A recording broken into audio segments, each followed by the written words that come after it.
और उसको हम संभाग स्तर और जिला स्तर के ऊपर और स्टेट लेवल के ऊपर 4 बार सम्मानित करवाने का गौरव किया।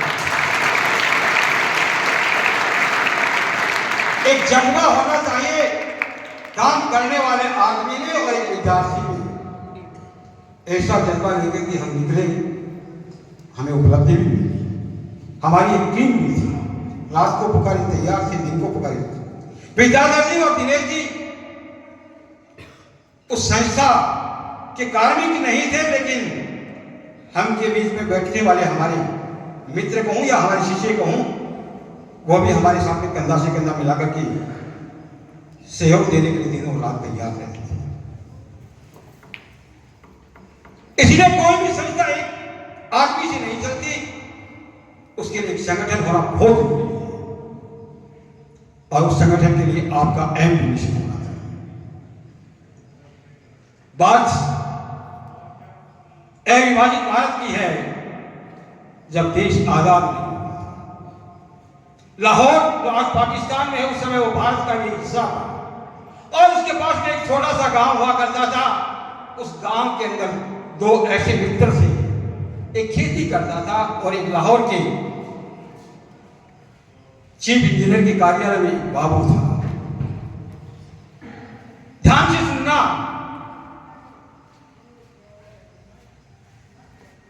खेती करने वाला वो किसान वर्ग का आदमी गरीब था, उसके आप जैसा एक बेटा था और वो गांव में जो भी सेकेंडरी या हायर सेकेंडरी स्कूल होता था उस तक पढ़ा और उसने पढ़ाई छोड़ दी। बाप ने अपने मित्र से कहा कि भाई मैं अभी उसको आगे नहीं पढ़ा पाऊंगा, गांव में जो सुविधाएं थी उतना मैंने पढ़ा दिया, आगे पढ़ाने के लिए मेरे पास भी पैसा नहीं है, मेरी हिम्मत भी नहीं है, खेती बाड़ी में मेरा हाथ बटाएगा।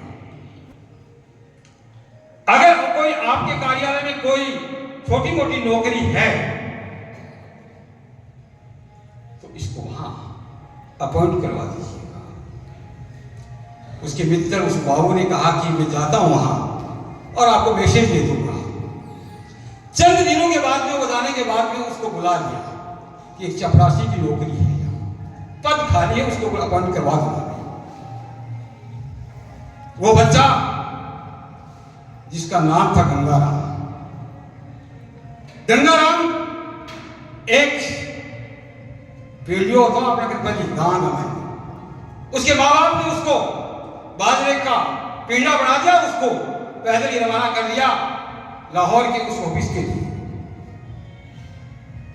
गंगाराम को 8 बजे पहुंच गया ऑफिस के सामने।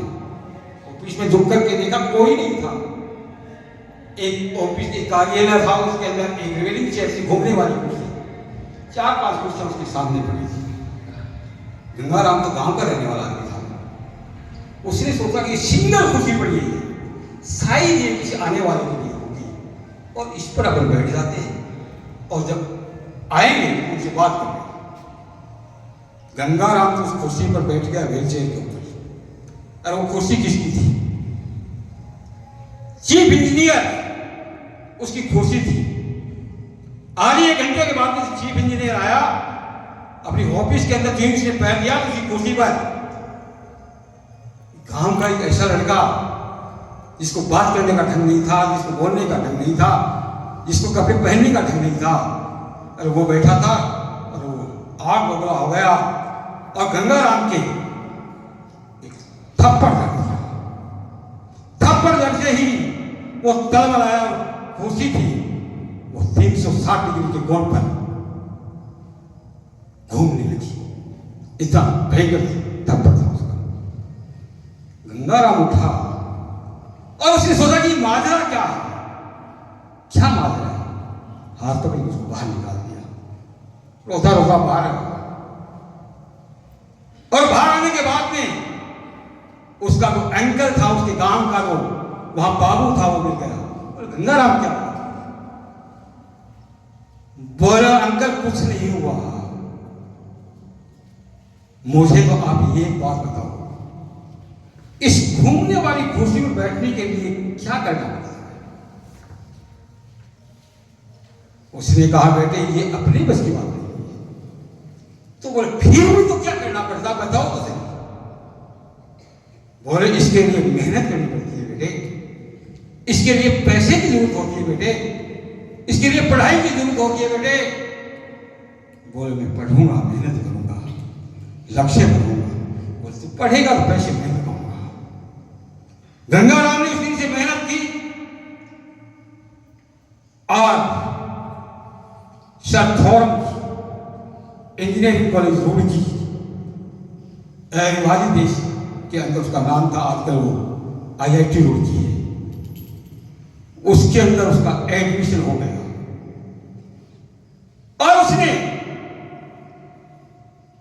इंजीनियरिंग कॉलेज रुड़की को उसने टॉप किया और लाहौर की उस चीफ इंजीनियर की कुर्सी पर जाकर के बैठा।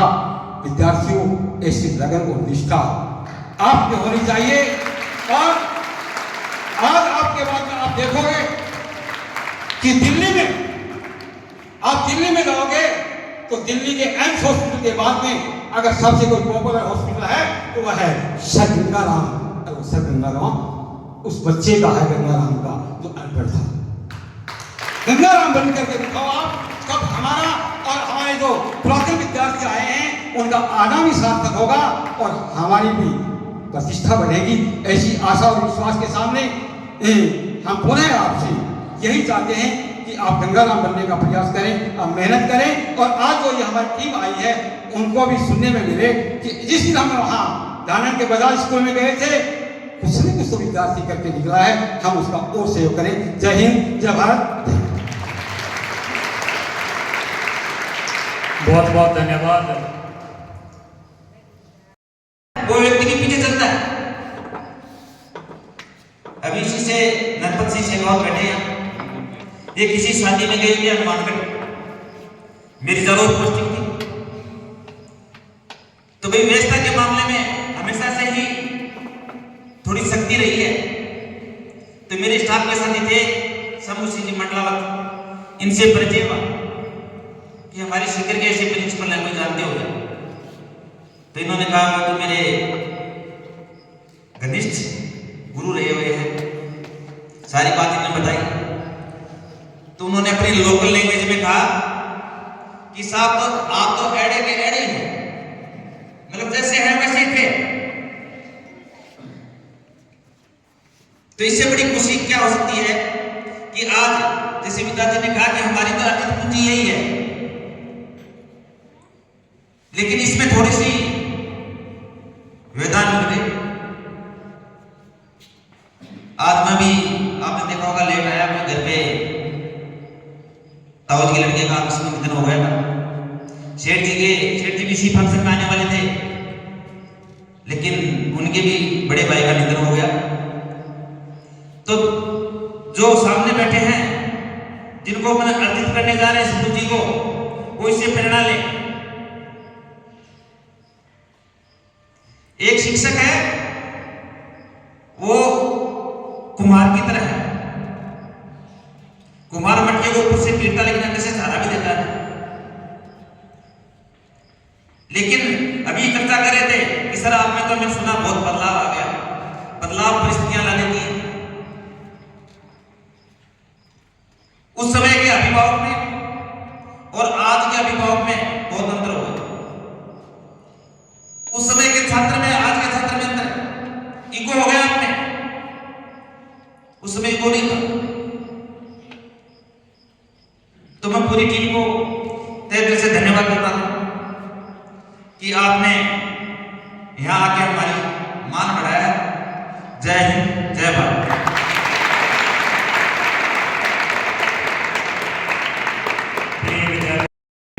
रूपाराम जी सर तो प्रिंसिपल के पद पर थे, गवर्नमेंट जॉब इनको नहीं बुलाया।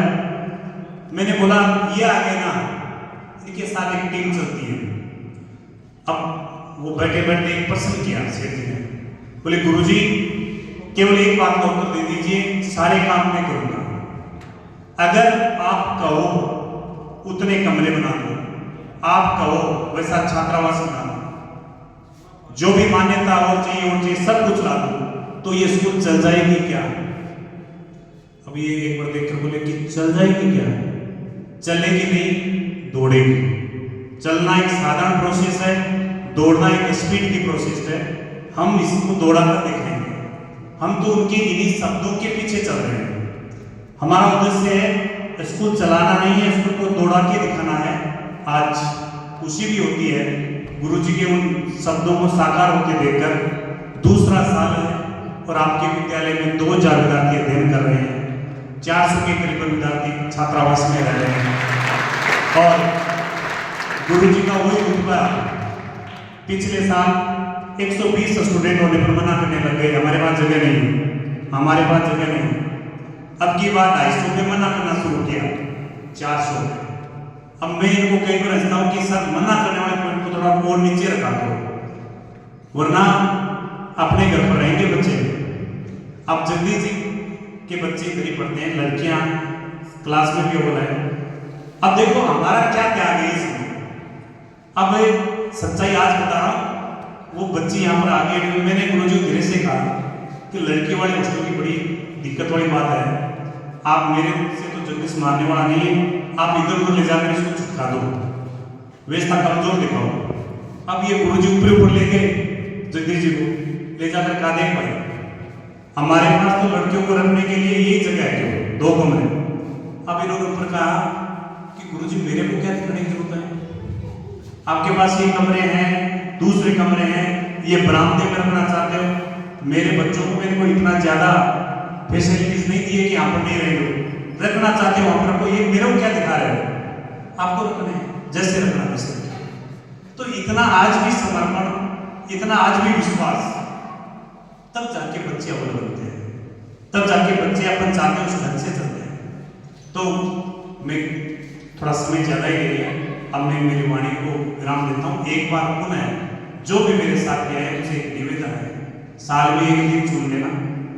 ये संस्था ना मेरा है, ना गुरुजी का है, ना किसी और का है, इसका समाज को डोनेट किया हुआ संस्था है। इसमें एक दिन रखें ताकि ये सारे के सारे बच्चे के पहनावे से, चेहरे से आप महसूस कर रहे हैं या तो इनके पिताजी खेती करते हैं या कोई विदेश रहते हैं। गवर्नमेंट सर्वेंट वाले, इनकम टैक्स पेयर वाले, उनके बच्चे नहीं आते हैं। हमें फीस से पता है कि 30,000 रुपये सालाना फीस होती है। तो एक दिन निकालिए ताकि इनमें से आपकी तरह अगर एक विद्यार्थी निकल गया, आपका आना साकार हो गया। इन्हीं बातों के साथ बहुत बहुत धन्यवाद। जय हिंद, जय भारत। बहुत बहुत धन्यवाद।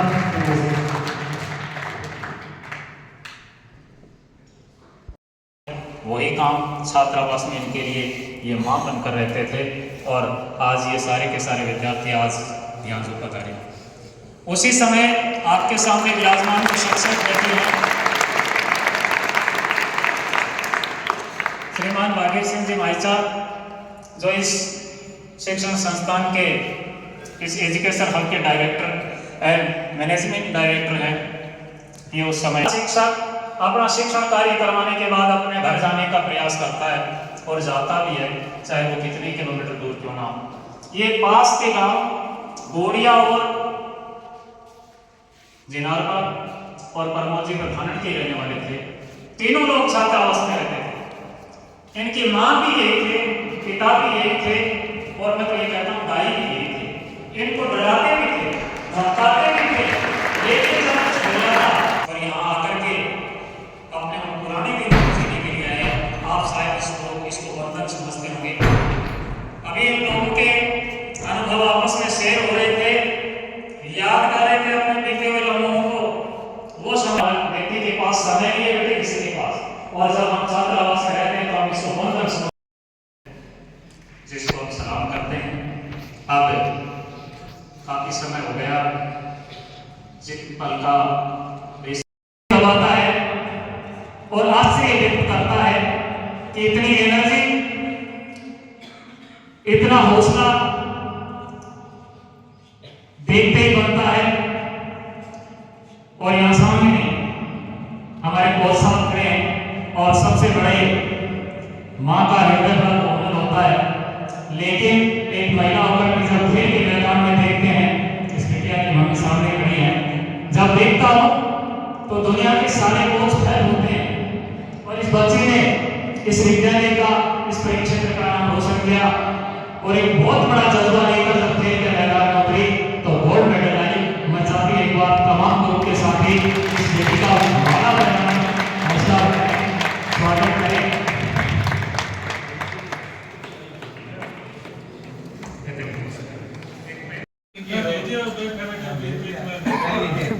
दे दियो मैं बेटे तुम होने बोल जाऊं बेटे तो अपन सको रिकॉर्ड तोड़ दे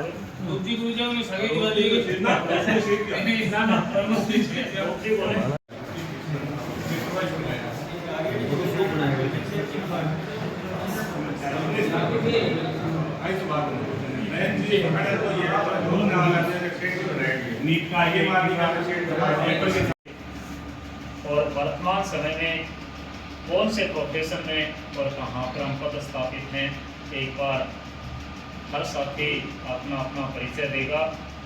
मैं तो ये सोच रहा हूँ कि बड़े वर्तमान समय में रिटायरमेंट होने के बाद एक शिक्षक की गत क्या हो जाती है और उसका दायरा सिमट कर कहाँ चला जाता है और कितना सा रह जाता है हमसे छुपा हुआ नहीं है। लेकिन खुशकिस्मत हैं और सौभाग्य के धनी हैं कि वो दोनों शख्सियत आज भी इस शिक्षा के पावन पवित्र पैसे में जुड़कर यहाँ की नौनिहाल पीढ़ी को तराश रहे हैं। वो बात अलग है कि वो जो बीता हुआ समय आप लोगों के साथ इन्होंने जिया था वो परिपक्ष अब हो नहीं सकता। एक थप्पड़ी आगे तक पहुंचा दियो एक थप्पड़ में ही एक थप्पड़ में ही थोड़ा जोर को